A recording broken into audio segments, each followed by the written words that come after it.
مقصد اسلام از نام اسلام سخن میزنن و بر ضد اسلام کار میکنن. اسلام حزب نداره. من گفتنیم من قربانی اون کسی که دلش با زبان یکیست. وقتی که شما تکیه به غایه‌های ملی نمیکنید، وقتی که شما دستاوردهای دولت رو نادیده میگیرید، وقتی که شما مسلمان‌ها رو با حکومت خودی تقسیم میگیرید، این مگر جوانمردی است؟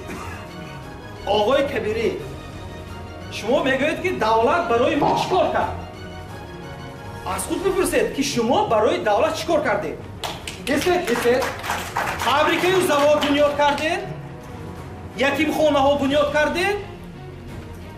دانشکده ها بنیاد کردید؟